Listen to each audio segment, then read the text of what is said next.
Hello बच्चों, finally स्वागत है आपका। अब हम लोग एक सीरीज चलाएंगे जिसमें आपको क्वेश्चन बैंक मिलेगा, मतलब कि आपका 24-25 को देंगे, मतलब उसको सॉल्यूशन करेंगे। साथ में आपका मॉडल पेपर भी आएगा, यानी एग्जाम के पॉइंट ऑफ व्यू से अगर आप मॉडल पेपर भी कर लेंगे तब भी आपका पास होने का गारंटी के साथ कह रहा हूँ कि आप आसानी से पास हो जाएंगे। लेकिन मेहनत दोनों को करना पड़ेगा, आपको भी करना पड़ेगा, हमको भी करना पड़ेगा। अरे एग्जाम से पहले पहले आपको सारा का सारा आपको कंटेंट मिल जाएगा, हिंदी इंग्लिश में मिल जाएगा, इसके लिए आपको टेंशन नहीं लेना है। तो दोस्तों एक ही चीज करना है कि हम आपको पढ़ा रहे हैं और आपको पढ़ना पड़ेगा, यानी तभी आप कर सकते हैं, अदरवाइज कोई ऑप्शन नहीं। अब जितना आपने पढ़ाई किया नहीं किया डजंट मैटर, कुछ है आपको जितना प्रोवाइड किया टॉप 20 टॉप 30, उसके बाद आप मॉडल पेपर कर लेते हो। कोशिश में बार बार आपको कहता हूँ, आपको क्या करना है कि आपको ज्यादा से ज्यादा लिखने का प्रैक्टिस करना है। हमने 3 मॉडल पेपर बनाया, 3 में हम आपको शॉर्ट और लॉन्ग हमने दिया, क्वेश्चंस दिए हैं, एमसीक्यू दिए हैं, जिससे आप लोग करके आसानी से अच्छा नंबर आंख बंद करके भी पास हो जाएगा। ये गारंटी है मेरा कि अगर आप उतना क्वेश्चंस कर लेते हो और उसका आंसर आप याद कर लेते हो, 50% भी कर लोगे ना, तो आसानी से आप पास हो जाओगे। लेकिन मेहनत आपको दोनों भी करना पड़ेगा। हमने आपको हिंदी और इंग्लिश दोनों मिक्स करके दिए हैं, इस तरह से लैंग्वेज में दिया है कि देखा हमने कि बच्चों में जो जो प्रॉब्लम्स आते हैं, क्योंकि यार प्योर हिंदी में देता तो बच्चों को समझ में नहीं आता, प्योर इंग्लिश में बहुत सारे बच्चों को नहीं आता है, तो हमने पूरा मिक्स करके हिंदी मिक्स दिया प्लस इंग्लिश पूरा प्योर प्योर दिया है। देखिए जिसको हिंदी दिया है उसको इंग्लिश वाले इंग्लिश इजीली से कन्वर्ट कर सकता है, क्योंकि जब इंग्लिश को ना हिंदी में याद करने में ज्यादा इजी होता है, इसीलिए हमने इस तरह से बनाया।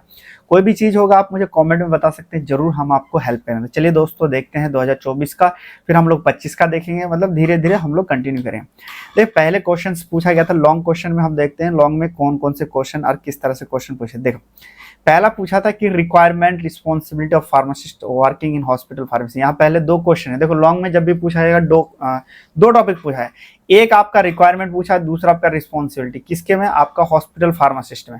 चलिए इसको भी हम सॉल्व करेंगे। फिर आपको पूछा गया प्रोसीजर क्या होता है ड्रग परचेस का, जब आप ड्रग परचेस करते हैं तो प्रोसीजर क्या होता है। फिर नेक्स्ट क्वेश्चन ये डिटेल में पूछा था, ये आपका 2024 का क्वेश्चन पेपर है। ये अगर देखा जाए तो इसमें क्या है, हमारे पास पूछा कि डिटेल में डिस्कस करें कि ड्रग डिस्ट्रीब्यूशन जो आउट पेशेंट होता है उसको हम लोग क्या करते हैं। देखो आउट पेशेंट में यही चीज होता है कि पेशेंट आया दिखाया चल दिया, लेकिन उसमें भी क्या प्रोसेस है ये पूछा गया। Compounding practice in hospital, hospital में कंपाउंडिंग क्या होता है। कंपाउंडिंग हम लोग देखा जाए तो 2 तरह के होते हैं हमारे पास, मिक्स बल्क कंपाउंडिंग होते हैं, सिंगल कंपाउंडिंग होते हैं, इनके हम लोग डिस्कस करेंगे। फिर आता एप्लीकेशन कौन से हॉस्पिटल फार्मेसी प्रैक्टिस में। फिर डिफाइन करें और प्रोसीजर बताइए कि फार्मास्यूटिकल जो हम लोग फार्मास्यूटिकल केयर होता है वो होता क्या है। देखो फार्माकोविजिलेंस में मतलब क्या होता है, सिंपल सी बात करें पूरा इंटायर ग्रुप लेता है, फार्मास्यूटिकल केयर में किसी एक पार्टिकुलर बंदा को करते हैं। डिस्कस करेंगे, सिर्फ क्वेश्चन समझते हैं फिर हम लोग बात करें। देखो यहाँ पे पूछा गया डेफिनेशन एम और स्कोप फार्माकोजेनेसिस का। देखो लंबा में अगर पूछता है तो पहले आप फार्माकोजेनेसिस को डिफाइन करना, फिर उसके बाद एम को, फिर स्कोप को। 3 हेडिंग बनेगा, 3 पेज में इजीली बन जाएगा। डजंट मैटर, पहला अच्छे से लिखना, उसके बाद उससे रिलेटेड मिलता जुलता चीजें लिख सकते हो। अब देखते हैं शॉर्ट में क्या क्वेश्चन पूछा था। शॉर्ट में पूछा गया आपको 10 क्वेश्चन करना है, मतलब हर क्वेश्चन क्या है यहाँ पे देखा जाए तो आपको 3 मार्क यहाँ पे कैरी करता है। ये आप आधा पेज में कर सकते हो 3 मार्क में, मतलब 1 2 3 लाइन में कम से कम आपको लिखना है। इस चीज के लिए पूछा ऑब्जेक्टिव क्या होता है हॉस्पिटल फार्मेसी, डिफाइन डेफिनेशन बताइए और यूज ऑफ हॉस्पिटल फार्मेसी क्या होता है। फिर पूछा गया कि ब्रीफ में बताइए फीफो क्या होता है हमारे पास, ये सारी चीज मेथड बताइए। फिर हैंडलिंग ऑफ नार्कोटिक, ये देखो ये बहुत इंपॉर्टेंट है, बहुत बार पूछता है इसको, इस बार भी बहुत आने के चांसेस है। फिर पूछा स्टोरेज ऑफ रेडियो फार्मास्यूटिकल के स्टोरेज कैसे करते हैं। डिफाइन करें एडवर्स ड्रग रिएक्शन और ड्रग मॉनिटरिंग प्रोसीजर क्या होता है, इसको आप लोग क्या डिफाइन कर सकते हैं। फिर आता है हमारे पास सेट में पूरा डेफिनेशन बताइए इंपॉर्टेंट क्या मेडिकल हिस्ट्री का। पल्मोनरी फंक्शन जो हम लोग पीएफटी जिसको हम लोग लंग से ले करते हैं वो बता रहे। फिर डेफिनेशन और टाइप्स ऑफ पॉइजनिंग क्या होता है ये बताना। Clinical significance of drug interaction क्या होता है और डिवाइस कौन कौन से यूज होता है हम लोग कोल्ड स्टोरेज में। देखो इसमें 11 क्वेश्चन में से 11 से ओनली कितना 10 क्वेश्चन ही आपको सॉल्व करना है, ठीक है। फिर एमसीक्यू क्वेश्चन पूछा गया, सॉल्व करेंगे बच्चे, घबराना मत, अभी सिर्फ मैं क्वेश्चन को देख रहा हूँ। फिर बता रहा है कि विच of the following not a part of complete blood count, कौन सा पूछ रहा है इनमें से कौन सा नहीं है। आप लोग मुझे बताना कौन सा नहीं है,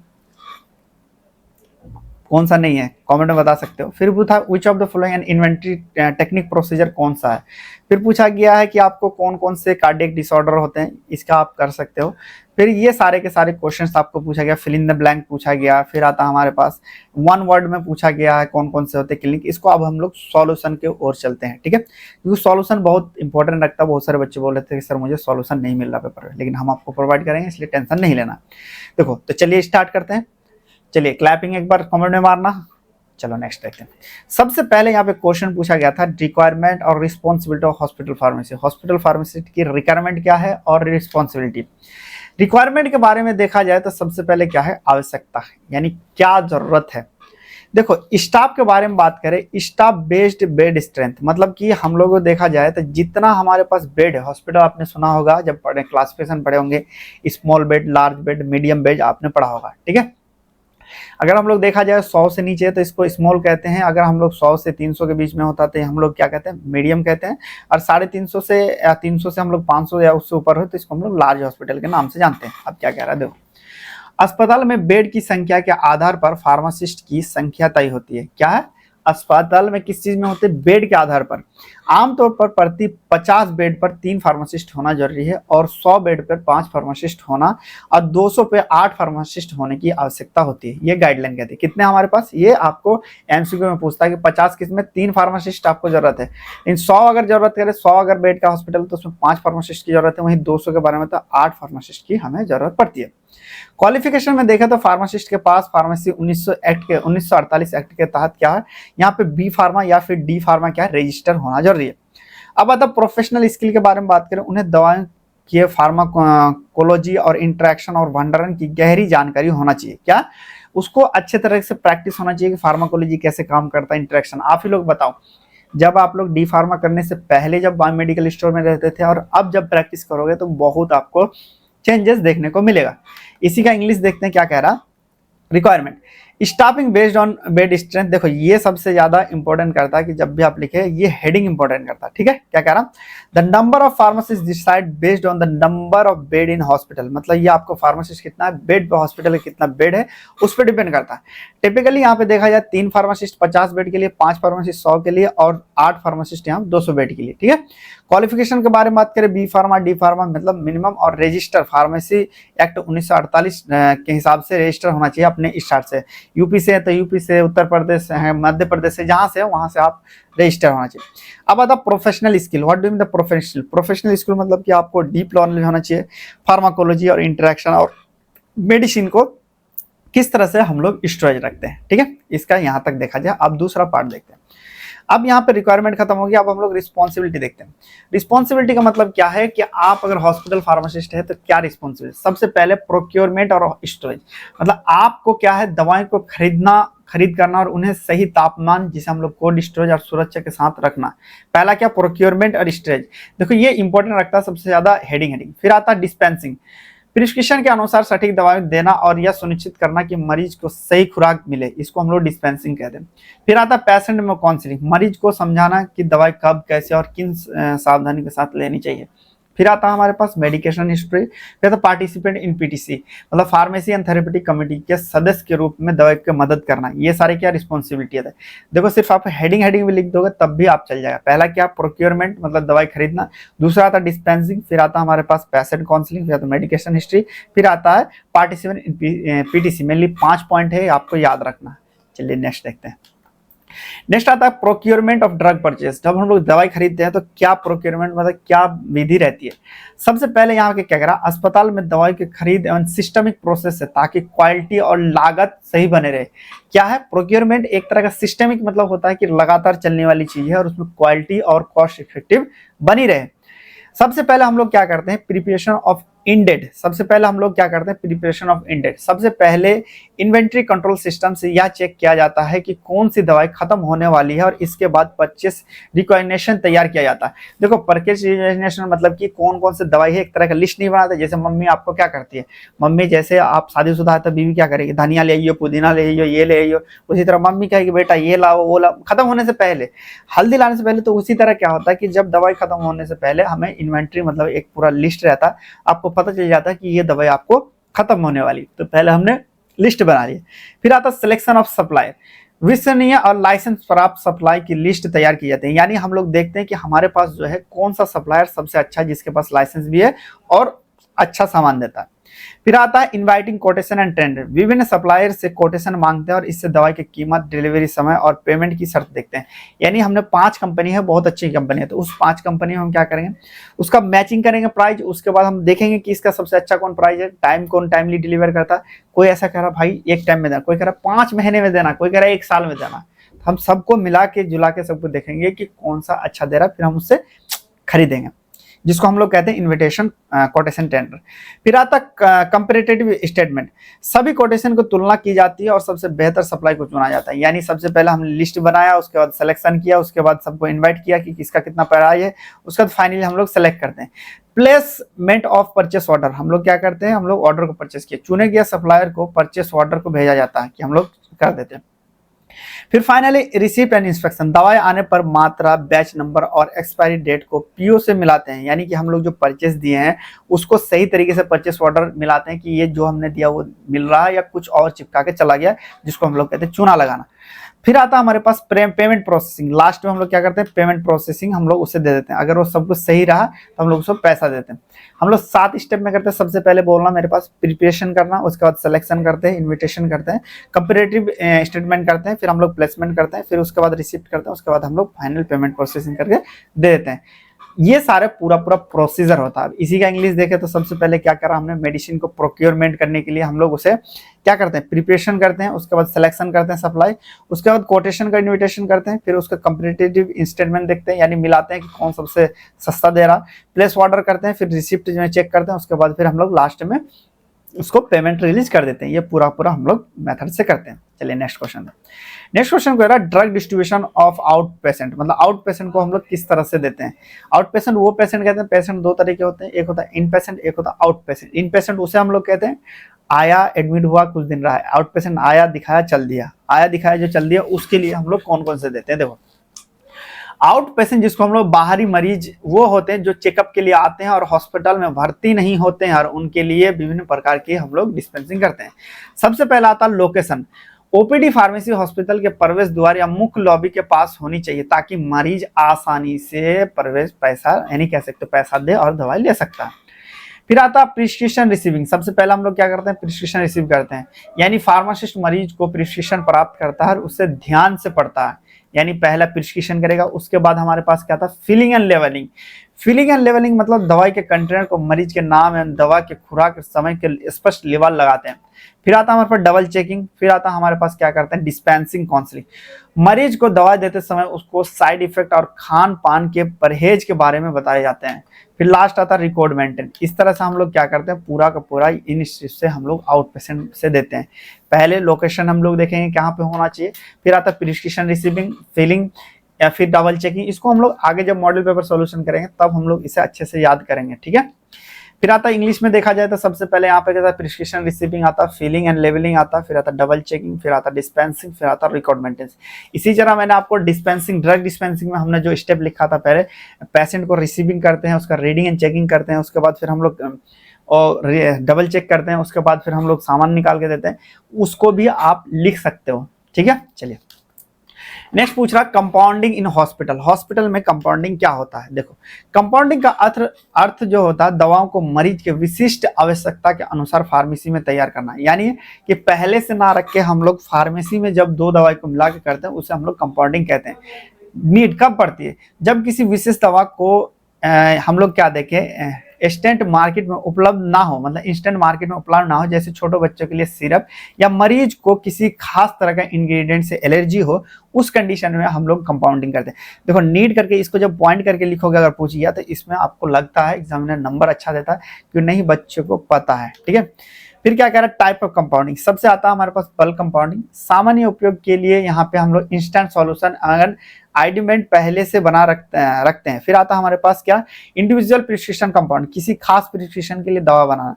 स्टाइल कंपाउंडिंग, आईवी फ्लूइड में हम लोग क्या करते हैं, इंजेक्शन तैयार करते हैं, जैसे एसेप्टिक कंडीशन अनिवार्य है, इसमें हम लोग जैसे ओंडा सेट दे देते हैं, यानी कह सकते हैं हम लोग उल्टी का दवाई देते हैं या फिर गैस की दवाई उसमें डाल देते हैं, वो हमारा स्टाइल कंपाउंड, यानी या कह सकते हैं 3 तरह कंपाउंडिंग करते हैं। बल्क कंपाउंडिंग जो पहले से बना रहता है, इंडिविजुअल, उसके बाद स्टाइल कंपाउंड, ठीक है। अब इसमें आता है क्वालिटी कंट्रोल। बनाई गई दवा की शुद्धता और स्टेबिलिटी का नियमित जांच की जाती है, यानी देखो इसमें हम लोग ये चेक करते हैं जरूर कि भाई ये सही तरीके से यहाँ पे शुद्धता है, प्योरिटी या नहीं।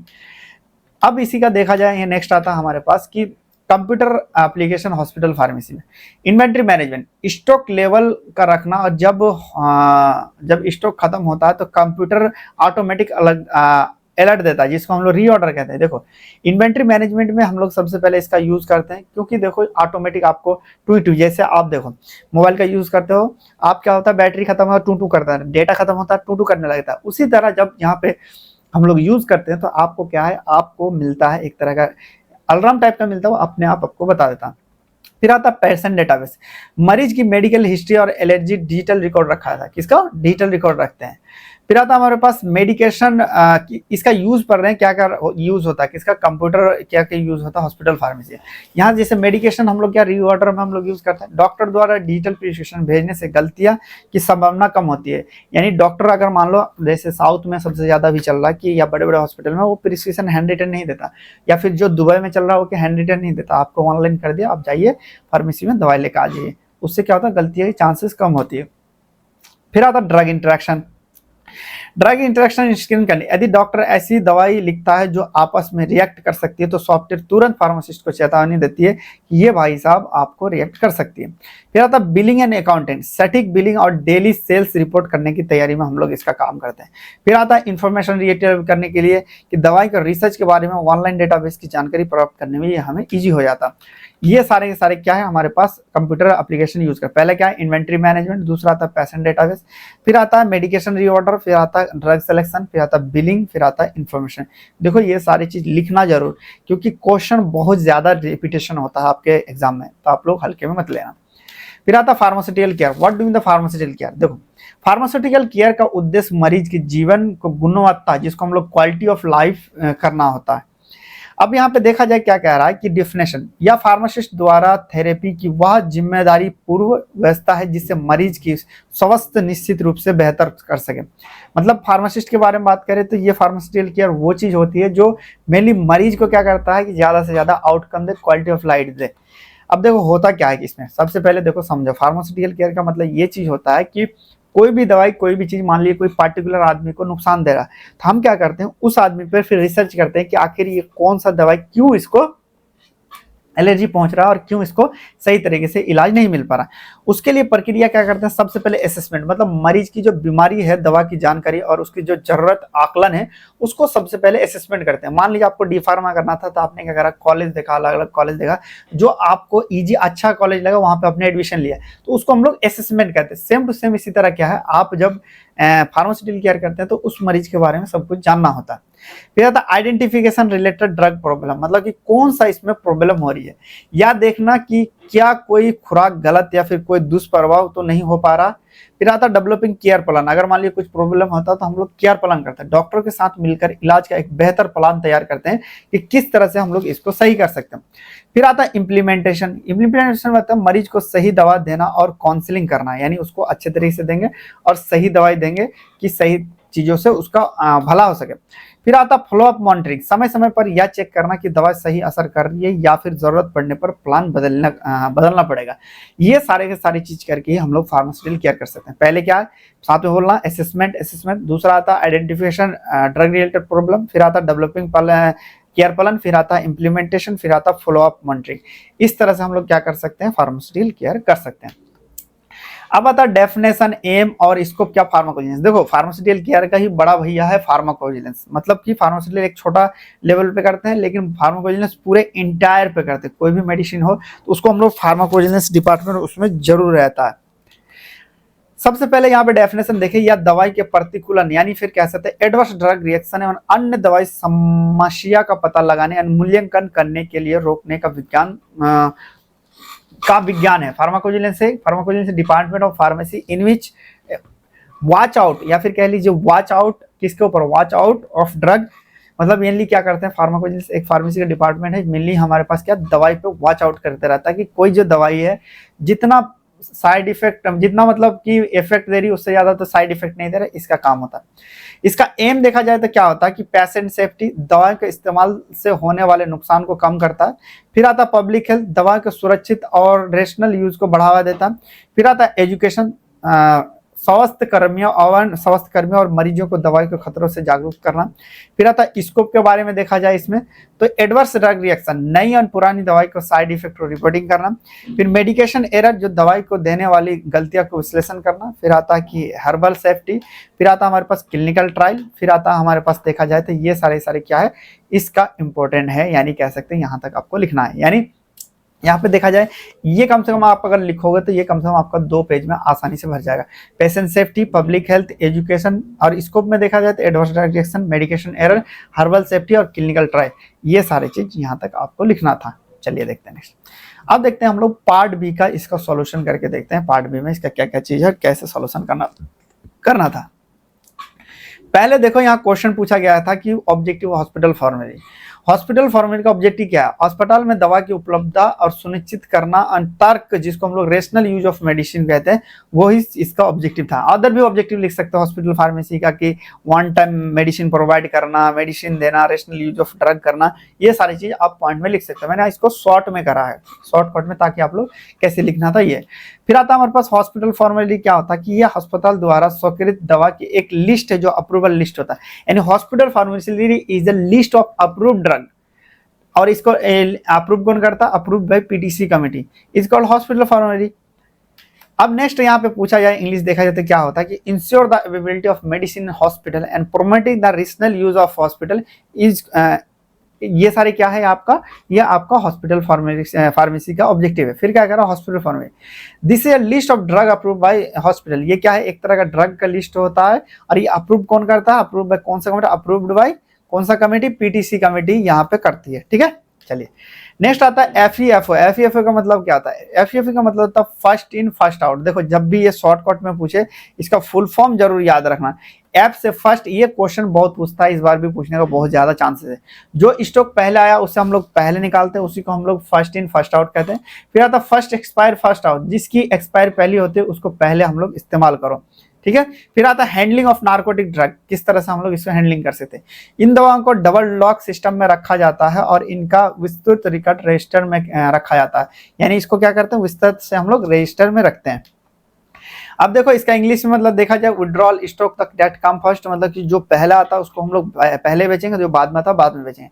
फिर क्या रहा use of one date expired product, मतलब हम लोग क्या करेंगे कि जो एक्सपायर ज्यादा हो रहा है उसको पहले हम लोग यूज करेंगे। फिर आता है handling of narcotic drug, this drug are kept in double lock, इसको हम लोग क्या करेंगे? डबल लॉक में रखेंगे systemic, they are detailed record in kept in the register, हम लोग क्या करेंगे? इसका डिटेल लॉक में कम से कम कितने दिन में रखेंगे? कम से कम 3 ईयर तक हम इसका रिकॉर्ड रखेंगे। फिर आता है हमारे पास रेडियो फार्मास्यूटिकल। उन्हें रेडियो फार्मास्यूटिकल मतलब कहते हैं उन्हें लेड कंटेनर में ठंडी और सुरक्षित जगह पर रखा जाता है ताकि रेडिएशन का खतरा ना हो। ठीक है, ये आपका रेडियो फार्मास्यूटिकल क्या होता है? रेडियो फार्मास्यूटिकल का मतलब अगर हम लोग इसका डेफिनेशन देखा जाए थोड़ा सा, रेडियो फार्मास्यूटिकल मतलब कि इट इज डिफाइन एज, इसको हम लोग ऐसे भी लिख सकते हैं, क्या डिफाइन करता है इसको? They it is a define as, ये क्या करता है? ऐसा एलिमेंट, मतलब कह सकते हैं ऐसा आपका एलिमेंट या एटम जिसमें कंटिन्यू रेडिएशन होता है और उसको हम लोग कंबाइन करके फार्मास्यूटिकल में देते हैं, उसी को हम लोग रेडियो फार्मास्यूटिकल के नाम से जानते हैं। ये स्टोरेज पूछा गया था। अब आता है एडीआर क्या होता है? एडवर्स ड्रग रिएक्शन का पता करने के लिए उसे निर्धारित फॉर्म में भरकर संबंधित अधिकारियों को रिपोर्ट किया जाता है। यानी ये आपको कहाँ पे हम लोग रिपोर्ट कर सकते हैं, इसका आंसर है।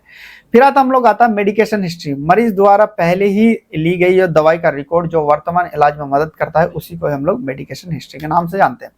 फिर आता पॉइजनिंग, शरीर में हानिकारक पदार्थ का प्रवेश करना और उसे एक्यूट यानी अचानक लंबे समय तक यानी कोरोना समय तक पहुंचना, उसी को ही हम लोग पॉइजनिंग कहते हैं। पॉइजनिंग का ये भी कर सकते हैं, पॉइजन का वो चीज है जो छोटा सी चीज हमारे बॉडी में जाके सेल का फंक्शन को डिस्टर्बेंस कर दे, उसी को हम लोग पॉइजनिंग के नाम से जानते हैं।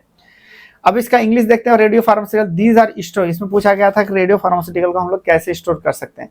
These are stored in lead container cool and safe place, इसको हम लोग किसे लेड कंटेनर में रखते हैं और इसको हम लोग कूल और एक्सपोजर से बचने के लिए रखते हैं। एडीआर मॉनिटरिंग का मतलब क्या होता है? When adverse drug reaction is detected it fills in the prescribed form and reported the concern authority. पूछा गया था कि एडरिंग को हम लोग कहाँ पे कंप्लेन करते हैं।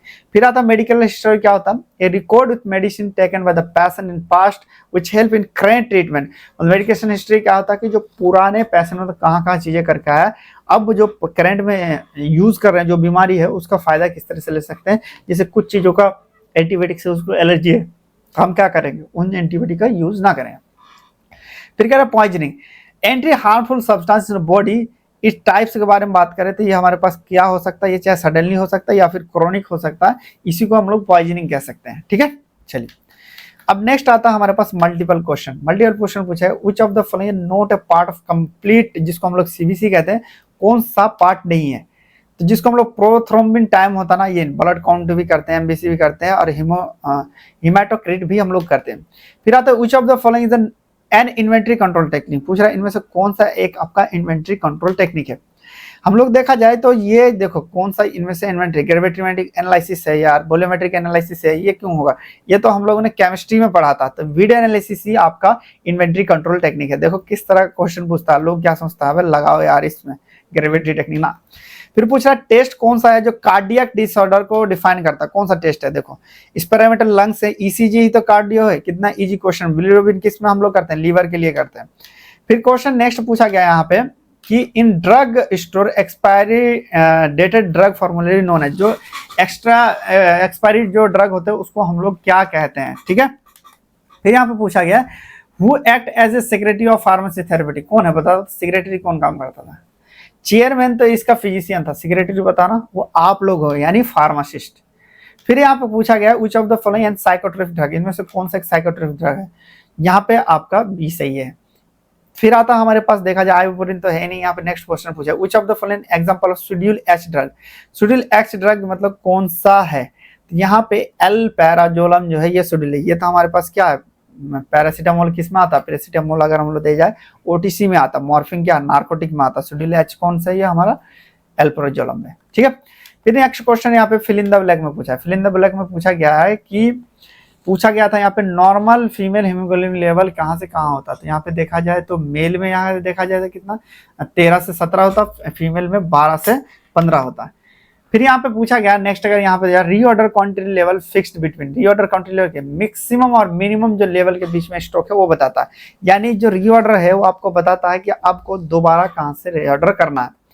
फिर यहाँ पे पूछा गया for smooth operation should be, अगर आपको स्मूथ ऑपरेशन करना है तो क्या करना चाहिए, आपको ओवर स्टॉक नहीं करने चाहिए, ना ही आपको अंडर स्टॉक करना चाहिए, जिससे आपको सही तरीके से चलते रहे।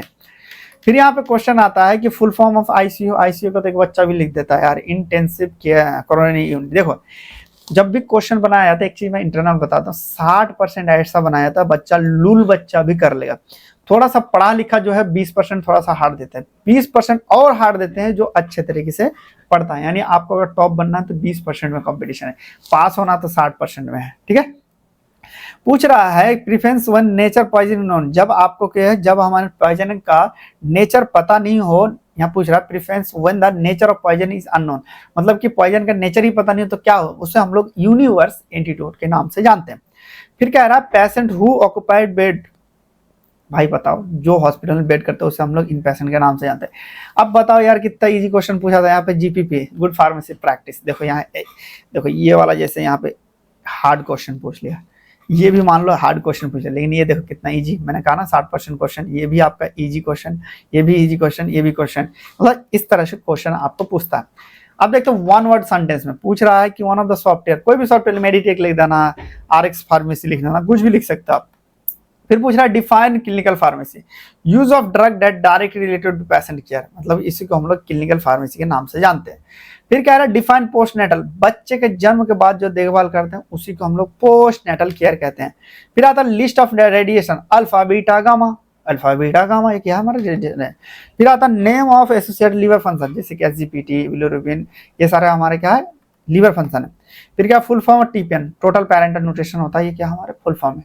ये सारे के सारी चीज अगर आप तैयारी करना चाहते हैं, आप भी आपको मॉडल पेपर टॉप 20 क्वेश्चन दे ही चुके हैं, आपको मॉडल पेपर आपको मिल जाएगा, यहाँ पे क्वेश्चन पेपर आपको दे ही रहे हैं हम साथ में, और इंपॉर्टेंट नोट्स भी आपको मिल चुका है, धीरे धीरे आपको मिल जाएगा। और इसका अगर आप पीडीएफ चाहते हैं तो आप हमारे ऐप पे डाउनलोड कर सकते हैं, वहां से आप इसको फ्री में, बिल्कुल कंप्लीट फ्री में ये हमारे क्वेश्चन का सॉल्यूशन आप ले सकते हैं। तो चलिए दोस्तों मिलेंगे, कोई भी क्वेश्चन वगैरह है तो आप मुझे इस वाले नंबर पे यानी इस वाले इंस्टाग्राम पे मुझे मैसेज कर सकते हैं। ठीक है, चलिए दोस्तों मिलेंगे फिर नेक्स्ट वीडियो में, तब तक के लिए bye bye, take care, thank you.